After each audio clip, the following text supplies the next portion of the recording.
Hello everyone, আজকে আমি তোমাদের সঙ্গে শেয়ার করব ফিশ কারি রেসিপি। তাহলে চলুন আজকের রেসিপিটা শুরু করা যাক। আজকের রেসিপির জন্য আমি এখানে নিয়ে নিয়েছি 4 পিস রুই মাছের দাকা। প্রথমেই আমি দাকাগুলোকে ভেজে নেওয়ার জন্য আমি দাকাগুলোর ওপর থেকে দিয়ে দিচ্ছি পরিমাণ মতো নুন, হলুদ গুঁড়ো আর লঙ্কার গুঁড়ো। নুন, হলুদ আর লঙ্কার গুঁড়ো উপকরণগুলো দিয়ে আমি ভালোভাবে মিক্স করে নেব।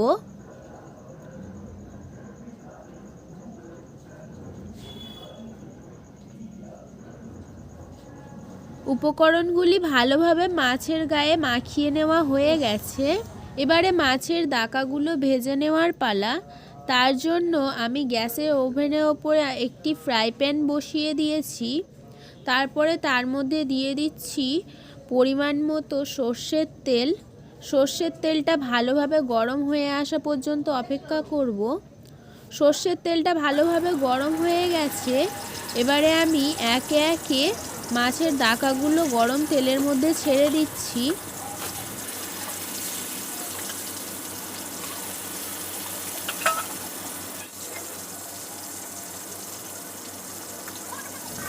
মাছের পিসগুলোকে আমি ভালোভাবে উল্টে পাল্টে কড়া করে ভেজে নেব।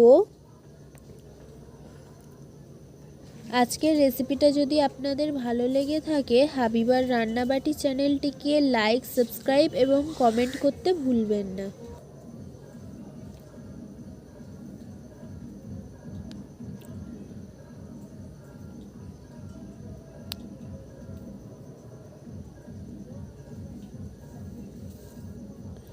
মাছের পিসগুলো ভালোভাবে কড়া করে উল্টে পাল্টে ভেজে নেওয়া হয়ে গেছে।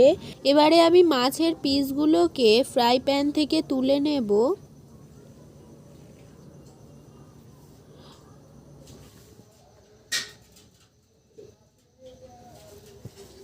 সমস্ত মাছের পিস ফ্রাই প্যান থেকে তুলে নেওয়া হয়ে গেছে। এবারে মাছের তরকারিটা বানিয়ে নেওয়ার পালা। তার জন্য একটি কড়ার মধ্যে পরিমাণ মতো সর্ষের তেল দিয়ে আগে থেকে কুচে রাখা পেঁয়াজ দিয়ে দিয়েছি। পেঁয়াজটা ভালোভাবে ভেজে নেব। পেঁয়াজটা ভাজা হয়ে গেলে তার মধ্যে দিয়ে দিচ্ছি আগে থেকে বেটে রাখা আদা রসুনের পেস্টটা দিয়ে আর অল্প একটু জল দিয়ে আমি ভালোভাবে মশলাটাকে কষিয়ে নেব।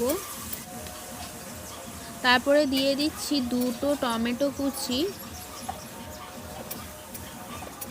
আমি এখানে 2 পিস ছোট সাইজের টমেটো নিয়ে নিয়েছিলাম।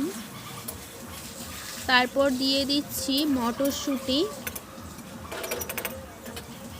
মটরশুঁটিটা দিয়ে ভালোভাবে মিক্স করে নিয়ে এবারে একে একে মশলাগুলো দেব। প্রথমেই দিয়ে দিচ্ছি স্বাদ মতো নুন, লঙ্কার গুঁড়ো, জিরে মরিচের গুঁড়ো, মাছের মশলা,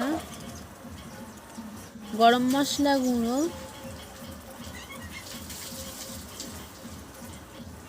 2টো লঙ্কা, গোটা লঙ্কা মাঝখান থেকে আমি একটু চিড়ে নিয়েছিলাম। তারপর আমি সমস্ত মশলাগুলোকে আবারও ভালোভাবে নেড়েচেড়ে মিক্স করে নিচ্ছি। এই সময়ে আমি গ্যাসের ফ্লেমটাকে হাইতে রেখেছি। গ্যাসের ফ্লেমটাকে হাইতে রেখে আমি ভালোভাবে মশলাটাকে ভেজে নিচ্ছি।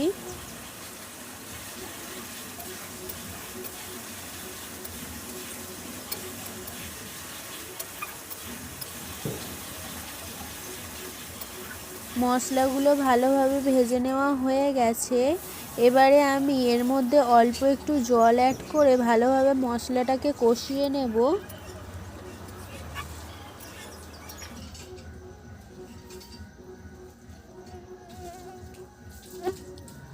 তারপর আমি আগে থেকে ভেজে রাখা মাছের পিসগুলোকে কষানো মশলার মধ্যে একে একে ছেড়ে দিচ্ছি।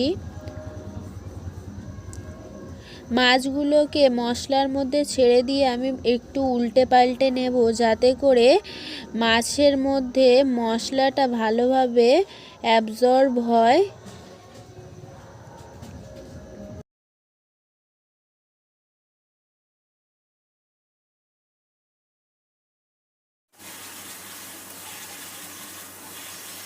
কষানো মশলার মধ্যে মাছগুলো দিয়ে আমি ভালোভাবে নেড়ে চেড়ে নেব। আলতো হাতে এই সময় মাছগুলো নাড়তে হবে, না হলে ভেঙে যাবে। গ্যাসের ফ্লেমটা হাইতে দিয়ে নাড়তে নাড়তে মশলাটা প্রায় শুকনো হয়ে আসবে। এই সময় আমি পরিমাণ মতো জল অ্যাড করে দিচ্ছি। জলটা অ্যাড করার পরে আমি আবারও ভালোভাবে মশলাটাকে নেড়ে চেড়ে নিচ্ছি, যাতে করে নিচে পুড়ে না যায়। তারপরে আমি ওপর থেকে দিয়ে দিচ্ছি ধনেপাতা কুচি। ধনেপাতা কুচিটা দিয়ে আবারও হালকা করে নেড়ে ঢাকনা চাপা না দিয়ে গ্যাসের ফ্লেমটা হাইতে রেখে আমি ঝোলটাকে ফুটিয়ে নেব। আপনারা এই সময় ঝোলটা পাতলা রাখতে চাইলে পাতলা রাখবেন, আর যদি আমার মতো এরকম গাঢ় রাখতে চান তাহলে এই পর্যায়ে নামিয়ে নেবেন। এবারে সার্ভ করার পালা। আজকের রেসিপিটা এখানেই শেষ করছি। ফিরে আসবো আবারও নতুন কোনো রেসিপি নিয়ে। সম্পূর্ণ ভিডিওটি দেখার জন্য ধন্যবাদ।